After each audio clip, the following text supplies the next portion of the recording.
What's going on, everybody? Hopefully this finds you well. There's two questions that I got in my video yesterday about Google being my largest holding. They're not at all related to Google.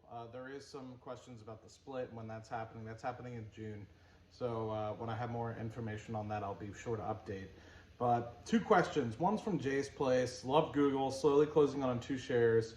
What do you mean by swing trading in a Roth IRA? It's a dumb question, but can you trade within Roth and traditional IRAs? Great video. Thanks, Jay. Always appreciate the support, man. You're a very long time follower. I'd always enjoy what you have to say.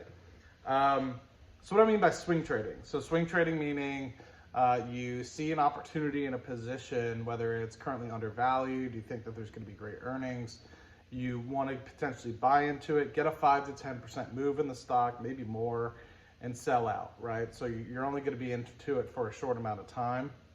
And it's really just allocating capital in there.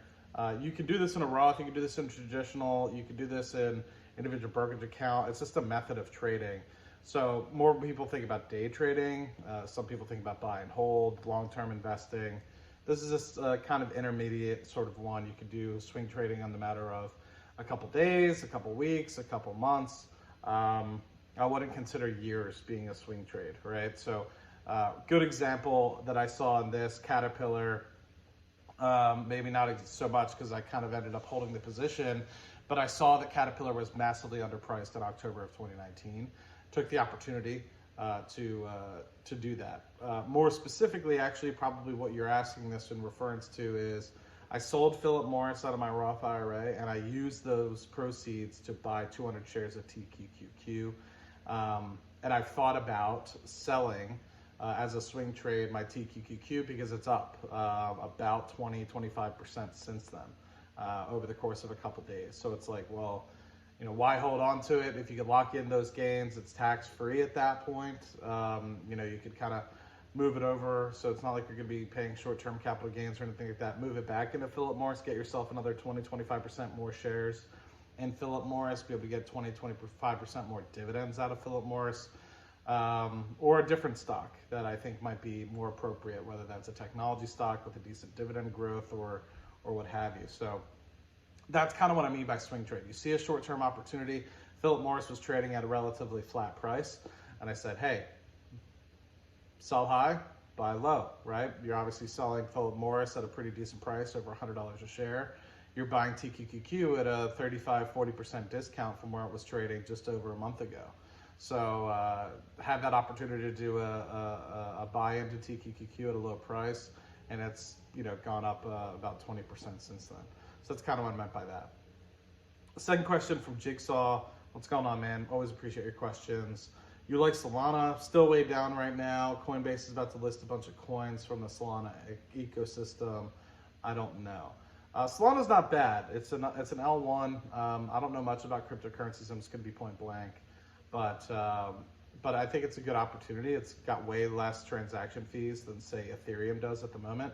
But I'm still truly curious about what's going to happen when Ethereum goes from proof of work, which is like all the mining, kind of like what you might be hearing right now. I'm mining currently as a hobby miner on my laptop, to proof of stake, which just means like there's no more mining. You know, they're basically just letting the people that hold a majority of the coins do a lot of the transaction sort of confirmations and create nodes that will be able to help confirm transactions across the globe. Ones that I truly like right now, UST, which is Terra on the Terra Luna network. Just be able to put in stablecoin to help support the Terra Luna network, and with that you get rewarded like 19-20% a year. It's awesome, right? Like I think a lot of people don't think about this, but every time they swipe a credit card, it's 2.5%. That goes to Visa, right? Whereas people are like 20% a year, that's unsustainable. It's like, well, you get to confirm 1 billion transactions a year and you're only getting 20%. It's kind of a cheap way to look at it, considering you're charging 2.5% per transaction for Visa and MasterCard. I think a lot of people don't recognize it though, because it always goes to the merchant that has to eat that 2.5% charge, not so much the people swiping the card. So there's that. And then I also like Rose, which is on the Oasis network. That's not a stable coin, but I think it's going to do relatively well. I think it'll probably 5x to 10x from where it is today once it kind of gets more into its maturity. But those are really the two that I have. So I have UST, I have Rose, and both of those, well, on Rose, I've definitely done some NFT buying. Ethereum Classic, I do a lot of NFT buying as well. And I've also started doing some on Near as well. So doing really well in my Near project recently. And also getting involved in a DAO, Decentralized Autonomous Network organization, on there, which is a lot of fun so far. We'll see how it ends up developing. Could be something that's bigger than I expect, or ends up being worthless. But I think I'm bullish on that potential project, and just curious to see how it goes overall. But there's a lot of activity going on in Near as well. Not a big investor in Near as a whole, but I do have the NFTs. One of my buddies, was asked to help out with one of the NFTs over there. So with that, I supported it. So anyway, just thinking out loud. Curious to hear what anybody has and any questions about what I just said.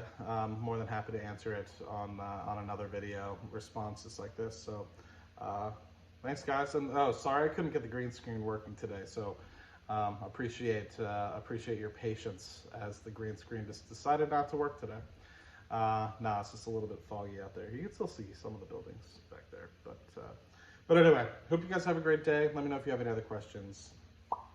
Until next time.